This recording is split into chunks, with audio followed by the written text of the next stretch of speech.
Wake up! It's the Sleep Unplugged podcast, episode 178. Orexin agonists are here. This is the new stuff. Welcome, everyone, to the Sleep Unplugged podcast. My name is Chris Winter. I'm a neurologist, sleep specialist, and your host for this episode of the podcast. If you're new to the podcast, welcome. If you're a veteran, welcome back. Glad you are here. Busy week as always. If you want to get in touch with the show, you can. Dr. Chris Winter Instagram, Dr. Chris Winter Twitter, Blue Sky Threads. We have a YouTube page dedicated to the podcast. We also have a dedicated web page for the podcast. That's sleepunplugged.com. The YouTube page has all the video content of our shows, including today's.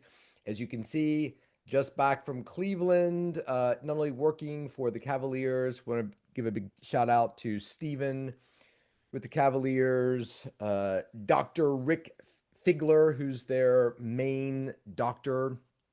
Got to spend some time with him, not only with the Cavaliers, but I gave a lecture at Cleveland Clinic and he showed up. And I thought that was really awesome. So I really enjoyed talking to the sleep fellows at Cleveland Clinic, as well as the sports medicine fellows at the Cleveland Clinic. You guys were awesome. You have bright careers ahead of you. I got to speak to other doctors in the Cleveland area on other evenings and just an all in all great trip. But glad to be home getting ready for the holidays.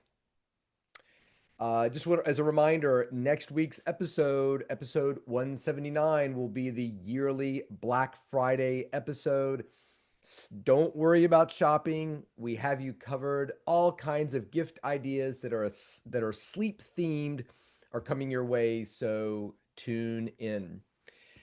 So this week we have a truly unique sponsor for whom I'm excited to partner. Recently, the company B Ulmo. So if you're looking at my Cleveland Cavaliers shirt on the YouTube video, you can see here's the company B Ulmo. They make raw Ulmo honey. They are a honey producer that makes an exceptional monofloral honey from the Olmo tree in southern Chile, or the Chilean Patagonia region. They reached out to me about trying their product. I get all kinds of requests, bizarre ones, awesome ones, everything in between. And I appreciate everybody who reaches out to the podcast. Sorry, we can't make everyone's dreams of sponsorship happen on the podcast, but I'm a honey fiend. In fact, my the nurse practitioner used to work in my office, used to make honey and give it as a gift for the holidays, and it was just exceptional, so good. So I thought this was a no-brainer, and I thought it would be a perfect sponsor for this episode of the podcast dealing with orexin, because for years I've always kind of heard that orexin interacts, or honey interacts with orexin and can create sort of sleep promoting properties, sweeten your tea with it, etc. So I thought this was great. So have I captured your interest with orexin and B Ulmo honey? What does a South American honey have to do with narcolepsy and breakthrough therapy? So let me start with the fact that B Ulmo honey is a bit of a breakthrough product in of itself. This honey is high in polyphenols, flavonoids, as well as having a natural hydrogen peroxide content that is quite high. These properties give this honey a tremendous antimicrobial property. And while research is still in its infancy, high-end honeys like B. Elmo may support wound healing and enhance antimicrobial defense, even against some forms of drug-resistant bacteria like MRSA. Okay, so here's the sleep orexin connection. First, research has detected measurable amounts of melatonin in some samples of honey, as well as serotonin, and both of these chemicals relate to sleep. Honey also contains L-tryptophan and 5-hydroxytryptophan, which are both building blocks for serotonin and melatonin. All of these things make honey, BLMO honey, a prime food for supporting sleep. So what about orexin? So I want you to recall that orexin is a neuropeptide produced in the lateral hypothalamus. It's considered to be the master regulator of wakefulness due to its activation of multiple downstream wake promoting pathways that project wildly throughout the brain. Well, there is evidence that some forms of honey may lower levels of orexin, therefore supporting sleep. We're talking about individuals in this podcast who have low baseline levels of orexin that are making them chronically sleepy, but we can use honey as a way to naturally lower orexin levels to promote sleepiness, relaxation, and sleep. So, in this episode, we're going to be talking about orexin agonists, drugs that increase orexin, a chemical that stabilizes wakefulness. So, quality honeys like B. ulmo may actually act to decrease orexin temporarily and promote sleep. And there are several proposed pathways, one being that the fructose in the honey can actually cause insulin levels to rise. This in turn lowers orexin in the brain. And as we've discussed around Thanksgiving, that insulin elevation also tends to transfer more tryptophan into the brain, which is eventually converted into serotonin and melatonin. Which is another mechanism for sleepiness and why you're falling asleep watching the Detroit Lions play the Green Bay Packers on Thanksgiving Day. So, a little sugar before bed may also help to prevent sleep disruptions caused by low blood sugar during the night. There was actually an Iranian study in 2018. 68 patients were given milk and honey 3 times a day, and by day 3, the milk honey patients showed signs of sleep improvement over those who were not receiving that. So, as we know, milk has a bunch of tryptophan in it. Maybe that honey is helping to get that tryptophan into the brain. There is an ongoing study via the University of Saskatchewan called Honey to Improve Sleep Quality, and this is in its recruitment phase. I think I might sign up. So, how do how does one use B. ulmo? For me, it's part of my nightly chamomile, lavender, lemongrass tea routine. The sleep promoting chemical apigenin in the chamomile that I grow. I just planted a whole bunch outside. Lavender has known sleep promoting properties. Even lemongrass has chemicals like citrol and myserine and other alcohols that are thought to produce relaxation. So combine that warm tea temperature of the water and the deliciously floral B. ulmo honey for sweetness, and it's the perfect beverage for ending your day and promoting sleep. So thank you very much for B ulmo for sending me this. I treat it like a fine wine. Only certain guests in the house are allowed to sample the B. ulmo honey. You're gonna love it. Great gift for the holidays. So really quickly before we get into the podcast, I really challenged myself. I had 3 criteria for the song lyric this week, which is from Peter Gabriel's Sledgehammer. I wanted something that related to the orexin agonists and new discoveries. I wanted the song to feature the word bee or buzz, and I really wanted the song to be an artist we hadn't talked about. So I got 2 out of the 3 because we did talk about Peter Gabriel, I think back in episode 72, one of his older, was it Shock the Monkey or something? I can't remember the song we were talking about, but this is from Sledgehammer. Um, Show me around your fruit cage because I will be your honey bee. And then at the end of it, this is the new stuff, is the lyric we're talking about. Peter Gabriel, this was it was a lead single off of his 5th album, So, produced by Daniel Lenoir, who worked a lot with U2 as well for, I think, Octung Baby, I think was his big one. He may have also, I think he also worked on Joshua Tree as well too. This was actually Peter Gabriel's Sledgehammer was only his only #1 Billboard Top 100 hit, and it actually knocked off Genesis Invisible Touch, which was Genesis's only #1 hit. And as you know, Peter Gabriel was the former lead singer of Genesis before he left to do a solo career. Somebody informed Phil Collins of Genesis about the fact that their song Invisible Touch was knocked off by Peter Gabriel's Sledgehammer. And he said, "Oh, I wish somebody would have told me. I would have sent him a telegram that said, 'Congratulations, bastard.'" They weren't really, I don't think they were particularly friendly after that breakup. Anyway, I think Peter Gabriel was hard to handle.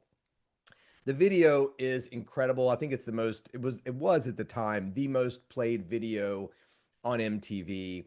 And I read an article a long time ago about the making of that video and how painstaking it was. If you watch the video, there's a scene where clouds go across his face and they're painted on his face. So it was literally paint the cloud, take a picture, wash his face off, paint the cloud again, take the picture for all of those scenes going across. Absolutely incredible. So we'll put Sledgehammer on the Spotify Music Playlist Volume 4. If you're interested in finding the Spotify Music Playlist and you can't on Spotify, go to the Sleep Unplugged page, look up Spotify playlist, and there's little codes that you can scan with your phone, and you can find those and save them on your Spotify account and listen to all the music we talk about. So let's get into it. As you know, I am a huge advocate for the hypersomnia community. I dearly love my hypersomnia patients. Narcolepsy, type 1 and type 2, idiopathic hypersomnia. Went out to Psych Congress and did a thing. I was talking about narcolepsy when I was in Cleveland recently. So it's exciting. I mean, my career began in neurology, I guess, when I was a neurology resident. That started in what, 1999. So we're looking at about 25 years of neurology presence that I've been in this community and sleep for longer. Man, we are just coming out with new and amazing treatments for individuals with narcolepsy and hypersomnia. I tell my patients all the time, listen, I don't wish narcolepsy on anyone, but man, this is the time to have narcolepsy or idiopathic hypersomnia because the treatments just keep coming and they're not just little riffs on old treatments. These are new novel treatments, and we've got some doozies coming right now. So again, we've talked about orexin and the same thing as hypocretin. So obviously orexin has to act somewhere, so it binds a receptor. And this classification of drugs, these are called orexin receptor 2 antagonists. So orexin, hypocretin is a neuropeptide. It's made in the lateral hypothalamus. We as humans produce two different forms of orexin A and orexin B, which act on two receptors, the orexin 1 receptor and the orexin 2 receptor. And this system has two main functions: to stabilize wakefulness and to regulate muscle tone, motivation, reward, metabolism, and autonomic activity. So we've talked about narcolepsy as being an individual who's state unstable. When they should be awake, they're often sleepy. When they should be sleeping, they often wake up. So their sleep's pretty fragmented. We've talked about oxybates in the past and how they can really help with that fragmentation, reduce state changes, really enhance deep sleep. And now we're talking about orexin agonists that can really, really help to stabilize that wakefulness during the day. So patients with narcolepsy type 1, about 90% of them are losing about 90% of their orexin producing neurons in general. And that's causing their excessive sleepiness. It's causing their cataplexy. It's also leading to REM related phenomenon like REM intrusion, hypnagogic, hypnopompic hallucinations, fragmented sleep and wake boundaries, sleep paralysis, all that good stuff. So that pentad, we often talk about. CHESS is the acronym, CHESS, kind of hits the five things: cataplexy, excessive sleepiness, um, hypnagogic, hypnopompic hallucinations, um, sleep paralysis, and fragmented sleep. So, three drug companies have emerged, pharmaceutical companies have emerged that are all independently developing these orexin agonists. And if you pay attention, there's been a lot of research that's come out, particularly after the World Sleep Congress in Singapore, which I did not attend. I think I traveled 17,000 miles domestically that month. The last thing I needed was a trip to Singapore. As lovely as that country is, that was just not in the cards. But I paid very close attention to the data that was coming out of that as being presented by these three drug companies. So I'm going to take them in order, no particular order. The first one we're going to start with is Takeda pharmaceutical company. They are have developed several different orexin receptor agonists. And the first one, and a lot of these have sort of legacy codes or abbreviations until they get a name. So the legacy code here, TAK 994, was a drug study that advanced an agonist to phase 2 trials, specifically in type 1 narcolepsy. So not looking at type 2 narcolepsy, that's narcolepsy without cataplexy typically, or idiopathic hypersomnia. This was an 8-week randomized trial, and it was discontinued because of liver toxicity, including cases that met Hy's Law. Hy's Law is basically, as you're looking at safety data coming out of a clinical study, if you see signs of hepatocellular injury, which is if you've ever had your drug, like a gone to the primary care doctor and they run some blood studies on you, one of the things you might get is sort of a liver panel. AST, ALT are signs of elevated AST, ALT can be show signs of liver injury. And so if you're seeing AST, ALT high, and I can't remember what the criteria is, 2 times or 3 times the upper limit. It's not just high, but it has to be a little bit higher than high. That makes sense.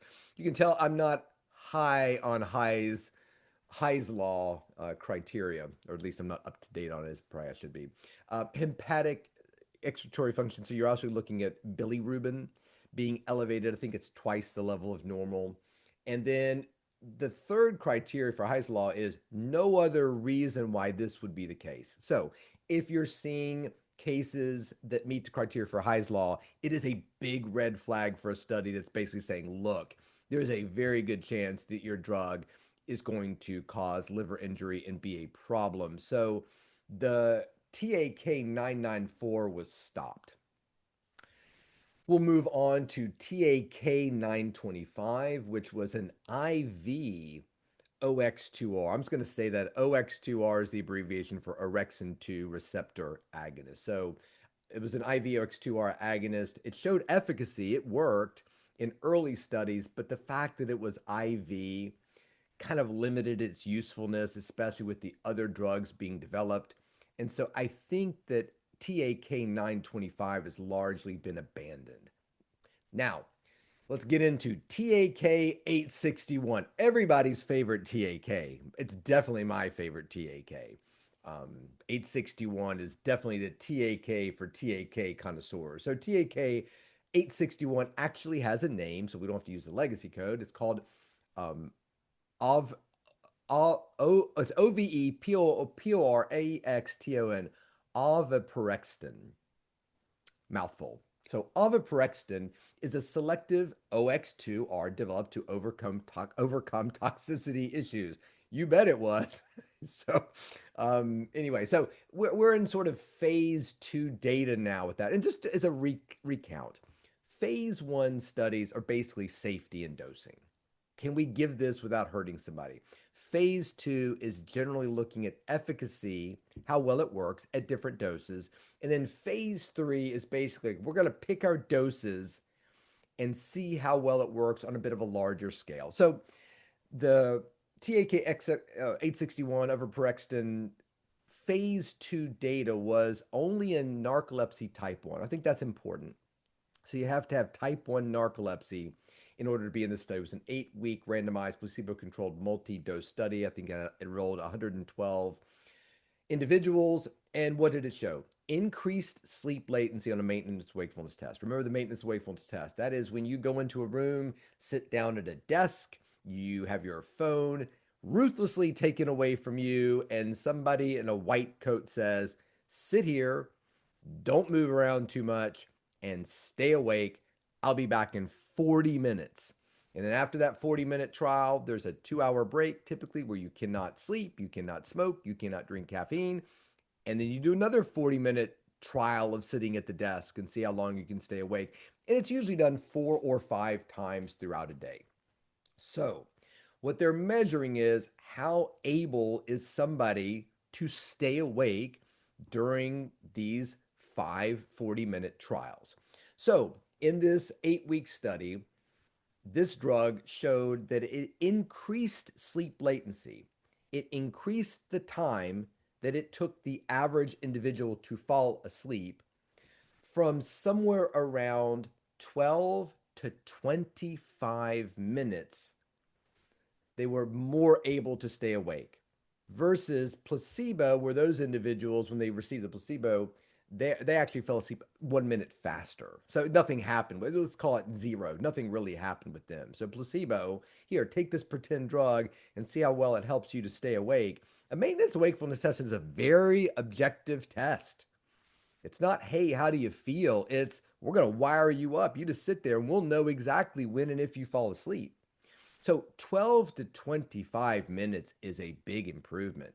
I always think of a big improvement with the current medications we have as being around 11 minutes.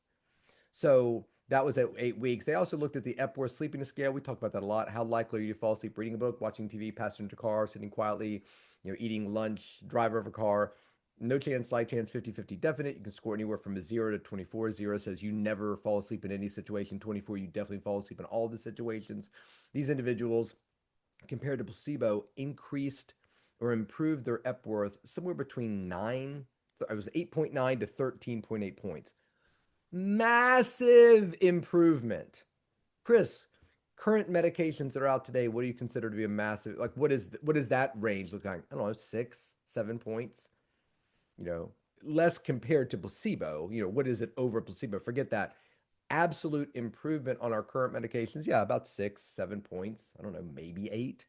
This is 8.9 to 13.8. What the placebo do? 2.5. That's typical. 2 to 3 is typical for placebo improvement in Epworth Sleepiness Scale.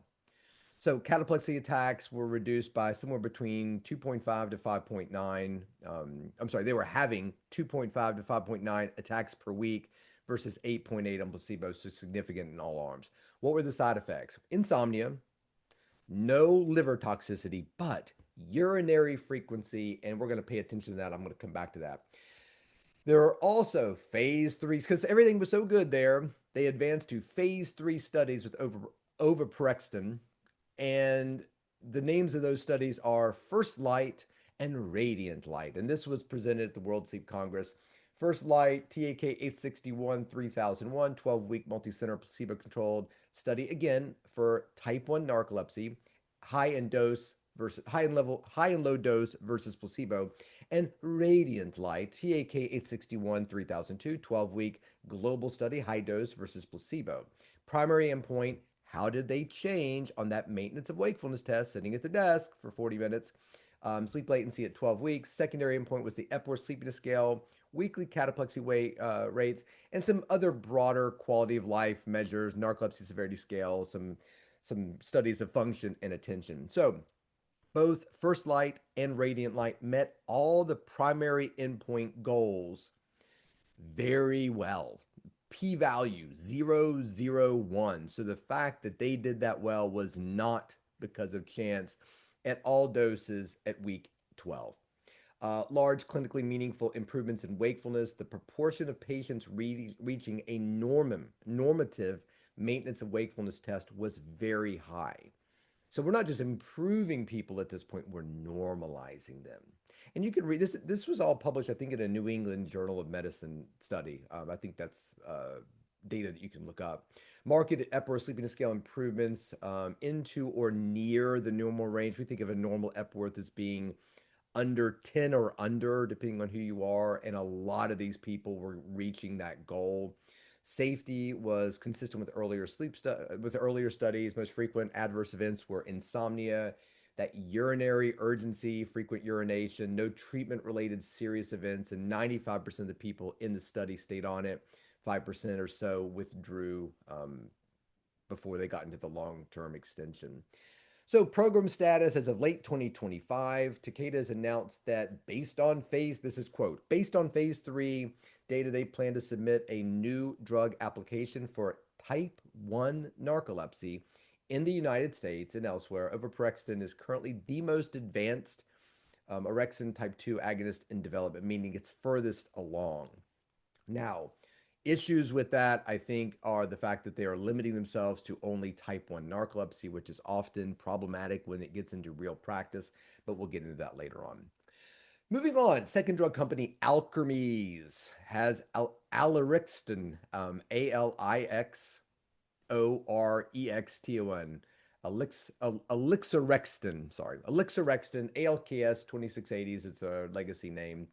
Once daily orexin 2 receptor agonist for NT1, NT2, and yes, idiopathic hypersomnia. So they are going for it. They're saying, look, we're going to put our drug out there for anyone who has a classic hypersomnia disorder. Apologies to Klein-Levin sufferers, but the main hypersomnia disorders, type 1, type 2 narcolepsy, and idiopathic hypersomnia, they're saying doesn't matter. We're going to put it out there for all these people, which I think is really, really smart. So they have a phase 2 study called Vibrance 1, 6-week randomized. All these, I have to say that a lot of these companies, all these study names sound like pornography distributors, like Vibrance and Radiant Light, and it's strange, the strangest names they come up with. Anyway, Vibrance 1 phase 2 study, 6-week randomized, double-blind, placebo-controlled, dose ranging for adults with NT1. So the Vibrance 1 was for type 1 narcolepsy. Dosing was 4 milligrams, 6 milligrams, 8 milligrams, or placebo. Again, phase 2 studies, kind of looking at different doses, key endpoints. All three alixorexton doses produced statistically significant and clinically meaningful improvements in maintenance of wakefulness testing. I think at all doses, and a lot of them achieved normative wakefulness. Secondary, Epworth Sleepiness Scale and cataplexy. Epworth Sleepiness Scale, all doses showed large, significant reductions in the Epworth Sleepiness Scale versus placebo, with many patients normalizing or near normalizing their Epworth Sleepiness Scale data. Weekly cataplexy rates were reduced at all datas, statistically significant at 6 milligrams. That was a p-value of 0.005 versus placebo only at week 6. So very quick. There's some exploratory patient response outcomes that they're looking at. Narcolepsy Severity Scale, which you often see as report NSS testing. So it's a newer scale that's similar to the Epworth, but more specific to narcolepsy. There is the British Columbia Cognitive Complaint Inventory, strong improvements. The Patient Reported Outcome Measurements Information System, it's the PROMIS uh, uh, scale or survey, which is measures a set of questions designed to assess a person's level of fatigue, impact on their daily activities, very clinically meaningful improvements there. Safety, no treatment emergent serious adverse events. Most were mild to moderate. 95% of the people who were on it stayed in there. So we move on to Vibrance 2, Vibrance 3, same sort of studies, but these are now looking at Vibrance 2, looking at type 2 narcolepsy, Vibrance 3, idiopathic hypersomnia. These individuals are getting either 10, 14, or 18 milligram doses of alorextin versus placebo for 8 weeks. Maintenance wakefulness testing showed clinically significant improvements from baseline and mean sleep latency. Based on the analysis, the 14 and 18 milligram doses achieved statistical significance. Epworth Sleepiness Scale, clinically meaningful at all doses tested. Safety, most common, most treatment emergent events were mild to moderate. No serious ones were reported. No safety if problems with hepatotoxicity or liver problems, which is great, or renal problems. No vital sign problems like pulse, blood pressure, and EKG. No changes in their eye exam. Most common adverse events were polyuria, which is having to get up and go to the bathroom, but not really producing that much urine.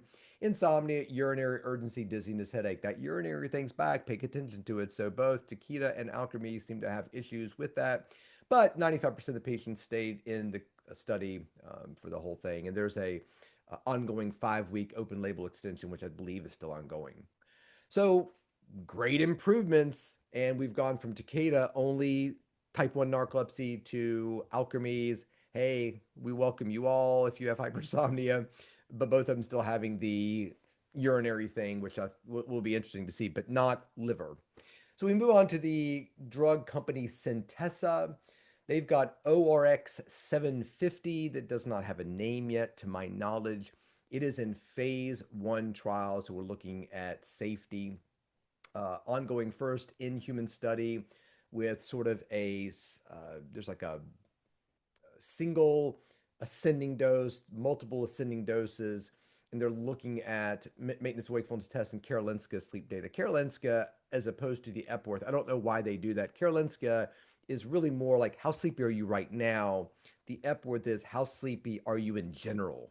So there's a little bit of a difference there too. So key data that we've seen so far, the 1 milligram versus placebo, 1 milligram mean wakefulness test improvement, 18 minutes versus 10 minutes on placebo. That's a big jump for a 1 milligram dose.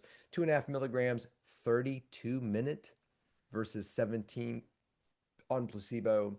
The 2.5 milligram dose restored normative wakefulness in a lot of people. Statistically significant and meaningful. Safety was everything was mild, no discontinuations, no hepatotoxicity, no visual problems, and no and no urinary frequency insomnia. So it's really interesting that this drug seems to be effective at smaller doses and also seems to be maybe showing fewer side effects. None of them are showing big side effects, but fewer of the naggy side effects, particularly the urinary issues going along with that. So now we move on to phase two studies of ORX 750. This is the Crystal study. Come on. Uh, Crystal, Crystal Home Video presents, Vibrance Home Video presents. So the Crystal 1 study, NT1, NT2, IH. The Crystal 1 study is an adaptive phase 2 study with independent NT1, NT2, and IH cohorts. So again, we're looking like Alkermes, looking at all the different hypersomnias. Initial 2-week crossover at various doses, later cohorts in the 4-week parallel design. Latest update covers about 55 patients. That cutoff was September of 2025. So the NT1 results, this was a 1 milligram daily dose of the agent. Maintenance of wakefulness test, 20-minute increase in mean wakefulness testing versus placebo, about 50% achieved greater than 30 minutes. Again, what is the standard as of today? 11 minutes is awesome.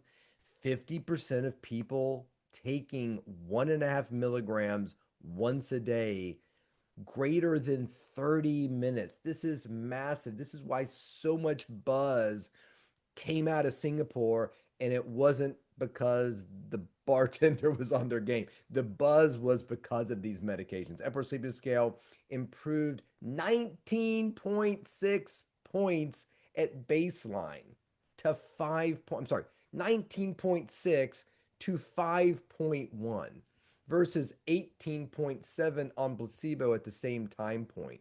Massive improvement.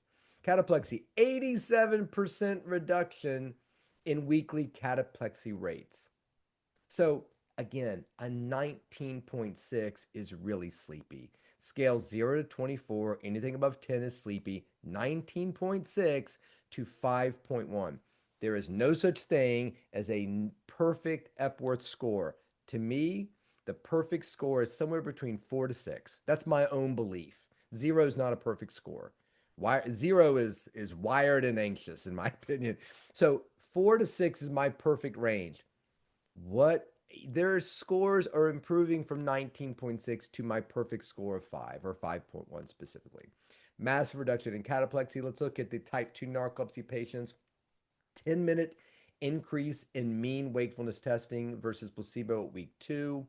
Epworth score 17.3 when they came in, down to 8.1. So not my perfect score of 5, but you're definitely below 10 versus 15.9 on placebo. So they're going 17.3 to 15.9 on placebo, 17.3 to 8.1 on ORX 750. Again, in the NT1, it was 19.6 to 5.1 or 19.6 to 18.7 on placebo. I don't think I stated that particularly clearly. IH cohort. So, idiopathic hypersomnia, this is a 2 milligram dose, statistically significant, meaningful improvements across multiple measures, including the maintenance of wakefulness test. This is the first reported OX2R agonist data set with significant efficacy in IH. Safety, so far, very favorable. No liver toxicity or visual adverse events. So far, no, quote, no recurrent pattern of urinary or insomnia type AEs that might limit dosing flexibility. So, program status as of late 2025. Centessa's November 2025 update frames ORX 750 as potentially the best in class agonist for NT1, NT2, and IH, and indicates a plan to transition into a registration program once dose and regimen are locked in from Crystal 1. There is an ORX 142. It's Centessa's other orexin 2 receptor agonist being evaluated in a phase 1 first in human randomized placebo controlled trial. It's got single ascending dose and multiple ascending doses in healthy adults, as well as a placebo controlled crossover study. Findings to date: rapid onset, dose dependent increases in your ability to stay awake on MWT, generally well tolerated, maybe a bit more of a flexible agent. and patient trials are planned, but indications not fully disclosed. So there's also ORX 489, which is going to start initiating clinical studies in the first quarter 2026. So really exciting stuff for everyone who's struggling with hypersomnia. Do I think these drugs are going to make a huge difference in the landscape? Yes. Do I think they're going to make the current medications out there easier to get, more accessible? Yes. Do I see this medication pairing well with medications that are currently out there? Yes. I think all of these things are great, and more options are fantastic, both in terms of options to make you more awake, but options to make maybe the drugs you're taking right now much easier to get, because it's a struggle to get these drugs. So let's summarize really quickly. Takeaway: Centessa, Takeda, Alkermes. I think all three programs are showing wildly successful data, normalizing or near normalizing the maintenance of wakefulness test, which is a very objective measurement of wakefulness, meaningful reductions in cataplexy, meaningful reductions in the ESS. The effects are large relative to the historical, they're calling them now historical wake promoting agents, even though they're new as well too. In a lot of cases, modafinil, soramfetol, oxybate, tolosant, all of our lovely, lovely friends that are now considered historical agents. Maintenance of wakefulness testing is moving somewhere in the 20 to 30-minute improvement range, which is absolutely phenomenal. What are the differentiators? Well, there's nothing available right now, so you don't have to worry too much about this. Maybe investors do. Takeda, Overprexton, first to get to the phase 3 study, and they are new drug application ready, very robust cataplexy and wakefulness data, but only type 1 narcolepsy, and they've got the insomnia urinary thing that remains to be seen what that's going to look like in the real world. Alkermes, Alorexton, once daily dosing, strong patient response story and patient related outcome story, especially with fatigue and cognition. Clean early safety profile, no liver problems. They're expanding to NT1 and IH via Vibrance 2 and Vibrance 3. So I see them as maybe not being quite far along as Takeda, but they're throwing a much broader net in terms of our patients that we see with narcolepsy, which I think is very smart. Centessa ORX 750 needs a name. Send me your name. What do you think Centessa should call? We've got Overprexton, Alorexton. What do you think? What should we call this one? ORX 750. And if you give me some good names, I'll pass them along to Centessa. We'll see what happens. Very strong dose efficacy at low doses with very early best in class positioning, extends convincingly across NT1, NT2, and IH. And their safety profile. So how are they differentiating? They're doing really well at low doses, kind of positioning themselves as maybe the best in class. Who knows? Number two, safety profile so far doesn't have the little naggy insomnia urinary things that might plague the other two. It remains to be seen. So, what do we do in the meantime? We wait, we pay attention. You listen to updates on the Sleep Unplugged podcast. While you're listening to the update, you drink your tea or your toast in the morning with amazing Be Elmo raw Elmo honey. Thank you so much for sponsoring this podcast, Be Elmo. Exciting times for wonderful, wonderful people in the hypersomnia community. Very excited, very fired up. Thanks to Takeda, Alkermes, and Centessa for paying attention to these populations. We'll keep you updated. See you next week for the Sleep Unplugged gift idea episode. I think this is the 4th annual. And until then, sleep well.